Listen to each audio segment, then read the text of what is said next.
Bonjour à tous, bienvenue dans Vue d'ailleurs, l'actualité commentée par les correspondants étrangers. Avec nous cette semaine, Delphine Lenuy, correspondante du journal belge L'Écho. Bonjour Delphine. Bonjour Sébastien. Mustapha Tossar, rédacteur en chef adjoint à France Média Monde. Bonjour Mustapha. Bonjour Sébastien. Philippe Turle, rédacteur en chef adjoint à la rédaction anglaise de RFI. Bonjour Philippe. Bonjour Sébastien. Et Juan Pedro Quinonero, correspondant du journal espagnol ABC. Bonjour Juan Pedro. Bonjour Sébastien.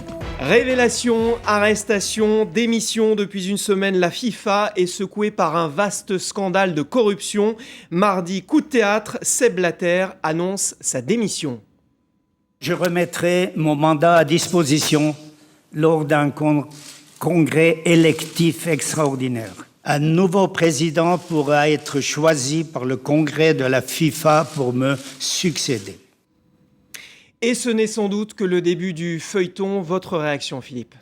Bon, la semaine dernière, j'avais demandé ici même que Sepp Blatter jette l'éponge et qu'il avait loupé une occasion pour démissionner. Il a dû m'écouter parce que 3 jours après, cette information est tombée.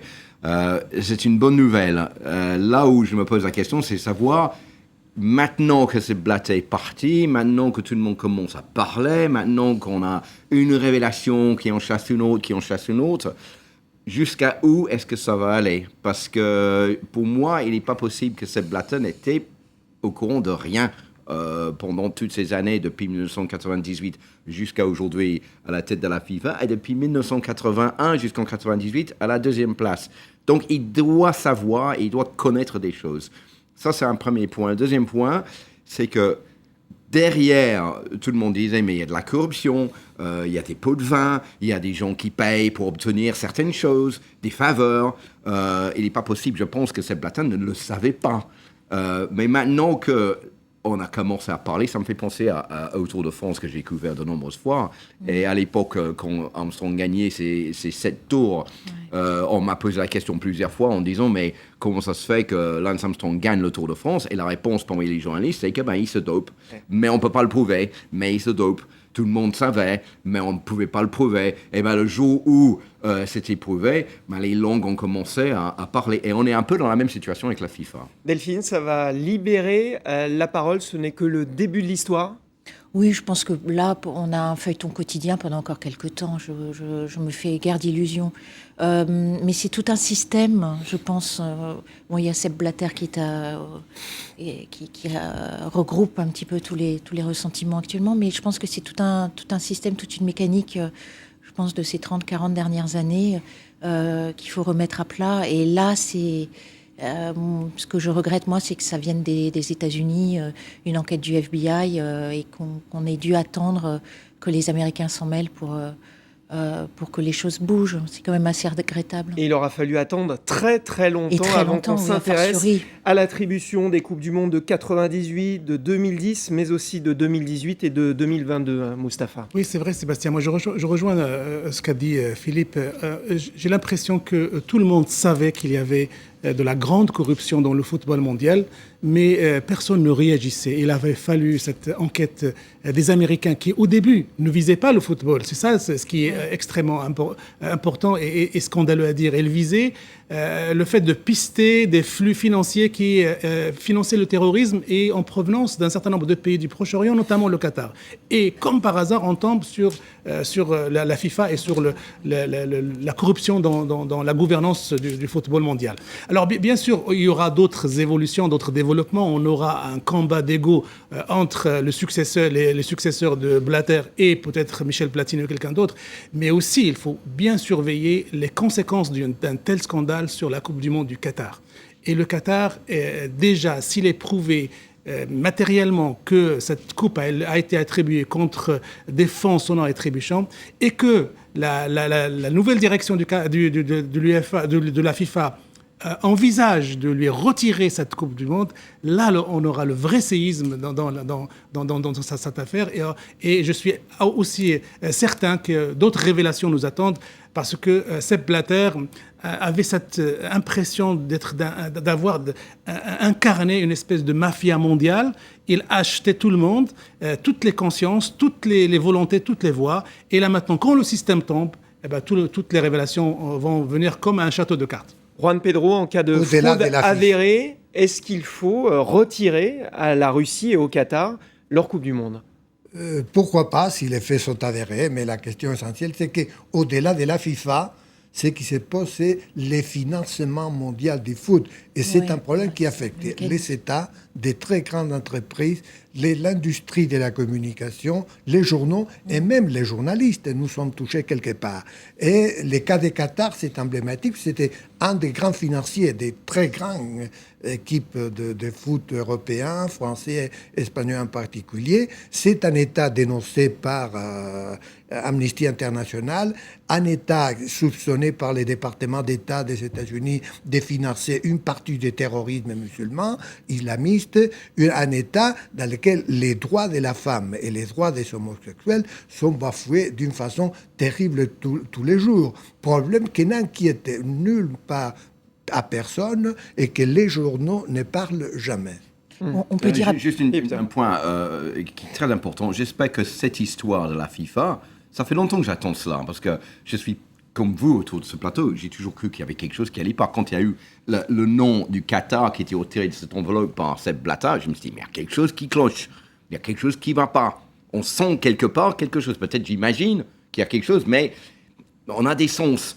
Et le football est devenu tellement un enjeu énorme que qui souffre à la fin de la journée, c'est les supporters eux-mêmes, ceux qui vont voir les matchs, ceux qui ne peuvent plus y aller parce que ça coûte trop cher, ceux qui ne peuvent plus regarder la télé parce que les droits de diffusion sont trop chers. Et donc il faut payer maintenant pour regarder les matchs, c'est complètement ridicule.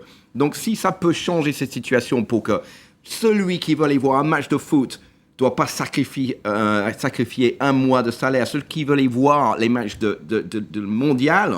Alors, pas sûr que cela change avec un autre président, mais est-ce qu'il faut revoter pour 2018 et 2022 ? Alors, je ne suis pas convaincu qu'il faut revoter parce que la machine est mise en marche. Il y a eu quand même eu des constructions.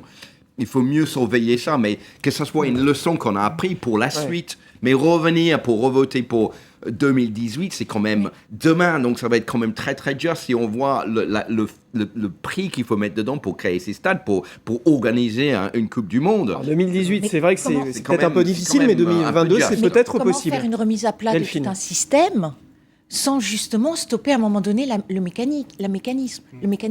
Comment on peut à un moment donné se dire... Alors, moi, je suis au contraire pour qu'on fasse une remise à plat et qu'on dise, 2018, 2022, on réfléchit, on repart sur de bonnes bases avec un nouveau président. Là, Sepp Blatter, si j'ai bien compris, a donné sa démission, mais il est toujours président. Oui. On m'a fait comprendre qu'il y avait un congrès. Jusqu'au prochain congrès. Voilà, que c'était compliqué, qu'il y avait au moins 18 mois devant lui. Donc, moi, j'aimerais bien aussi savoir qu'on lève les dessous. Là, j'aimerais que les médias, les journalistes sportifs ou d'investigation nous donnent quelques réponses, parce qu'il est élu il y a moins d'une semaine. Il démissionne quelques jours après. Est-ce qu'il y a aussi des intérêts économiques derrière ça ? Pourquoi il a fait ça ? Sachant que donc, si j'ai bien compris, il va rester président démissionnaire pendant... Alors tout ça va sans doute évoluer dans les prochains jours ou les prochaines semaines. Déjà, le fait de poser la question, si c'est trop tard, ça met en évidence que l'importance des crapules qui ont corrompu le système sont plus importants que les intérêts de la liberté, l'honnêteté et la droiture.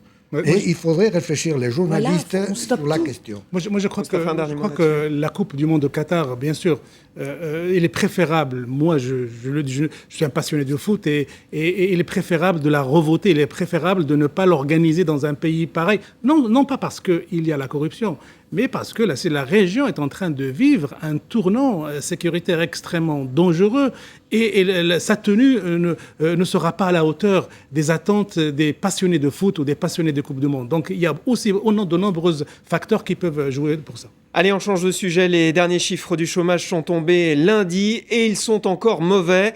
26 100 demandeurs d'emploi supplémentaires en avril, 3 530 000 au total, un nouveau record. En Allemagne, pourtant, le chômage est stable et en Espagne, il recule. Est-ce que le gouvernement français peut faire plus ? Est-ce que sa politique va finir enfin par payer, Delphine ?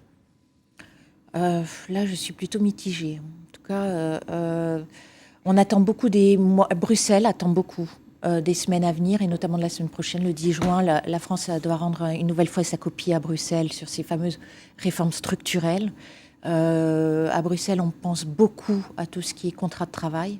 Alors, je sais que Manuel Valls a fait beaucoup de rencontres, de rendez-vous cette semaine. Oui, mais il a dit non à un assouplissement du CDI. Voilà, mais il y a une manière de contourner l'obstacle du CDI en passant par le CDD. Excusez-moi, mais en permettant un renouvellement du CDD ou en assouplissant le renouvellement actuel du CDD, c'est une manière de contourner. Il n'y aura plus de CDI. Les entreprises opteront pour le CDD, ce qui est déjà assez largement fait dans les faits. Non, le chômage, a priori, tous les économistes nous donnent rendez-vous deuxième semestre 2016.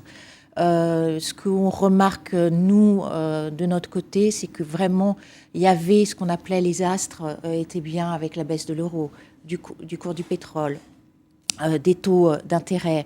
Il y avait une carte à jouer, la mayonnaise n'a pas pris en France, alors que dans d'autres pays, les pays voisins, ça a pris. On sent vraiment un élan. En France, on voit que l'encéphalo est assez plat, il faut dire ce qui est, même s'il y a un peu de reprise dans l'intérim. Ça reste quand même... Oui, Mustapha. Oui, c'est ça la contradiction qu'on est en train de vivre en France, c'est que les chiffres que nous avons contredisent un petit peu l'atmosphère de frémissement positif qui peut aboutir à des résultats. Donc, oui, il y a une reprise, mais qui ne se traduit pas dans les chiffres du chômage. Mais le gouvernement de François Hollande et de Manuel Valls, ils disent qu'il faut attendre, il faut donner le temps au temps, et que d'une manière ou d'une autre, la courbe du chômage va être renversée et qu'on pourra toucher ces fruits positifs. Alors bien sûr, c'est un enjeu majeur pour François Hollande, et il a dit, si les chiffres ne sont pas renversés, il y aura une autre équation politique. Et moi, je pourrais aussi faire allusion à un sondage qui vient de sortir ces derniers temps et qui présente Valls comme beaucoup plus apte à mener la présidentielle que François Hollande. Ça en dit long sur l'état d'esprit de l'opinion française à l'égard de François Hollande. L'OCDE, vous en parliez, prédit une légère inversion de la courbe du chômage fin 2015, à la fin de cette année. Cette fameuse inversion du chômage qu'on nous promet depuis tant d'années, vous y croyez, vous, Juan Pedro? Mais ce que dit la perspective de l'OCDE, c'est tout simplement que la France et l'Italie sont les meilleurs, les pires des élèves de l'Europe. Ils font moins croissance que l'Allemagne, moins croissance que le Royaume-Uni, moins croissance que l'Espagne et l'Italie. Si on met les chiffres de l'OCDE sur la table, le Royaume-Uni et l'Espagne font 2,5, 2,4.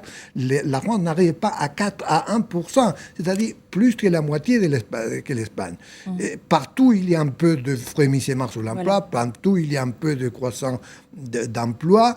C'est très modeste partout, mais c'est encore plus modeste en France. C'est-à-dire c'est une sorte de régime plat absolu que sur le plan politique. Et si on utilise ça comme argument, c'est du pain béni par l'extrême droite. Parce que les populaires, populistes, machin, n'y croient pas du tout au langage technicien que nous utilisons, politiques et journalistes. Philippe, je vais être dur avec vous, parce que moi j'ai discuté cette semaine avec un économiste. Et je dis, mais pourquoi en France ça ne baisse pas? Il me dit, mais c'est facile, c'est parce qu'on est en France. Et la France, c'est quand même impossible. On veut tout changer, mais quand il faut le changer, personne ne veut rien changer. Et c'est exactement la même chose pour l'emploi. Il faut baisser le coût de l'emploi, c'est trop. Il faut refaire le code de travail pour qu'on puisse plus facilement virer des gens, avoir des contrats moins embêtants pour que ça ne soit pas des jobs à vie. Je sais que c'est très dur à dire, mais il a dit, c'est que comme ça que ça marchera. Évidemment, la France a bénéficier, comme disait Delphine, de la baisse du coût de pétrole, les taux d'intérêt qui sont bas et l'euro aussi, mais pour le reste, c'est irréformable. Et donc, il me dit, ouais, peut-être que ça baissera, mais ça baissera pas comme en Italie, comme en Espagne, comme en Grande-Bretagne et comme en Allemagne. Mais malheureusement, François Hollande n'a pas le courage de le faire parce qu'il sait que les gens seront dans la rue. Et on verra si les prochains mois vous donnent raison ou tort. Voilà, c'est la fin de cette première partie. On se retrouve juste après le journal.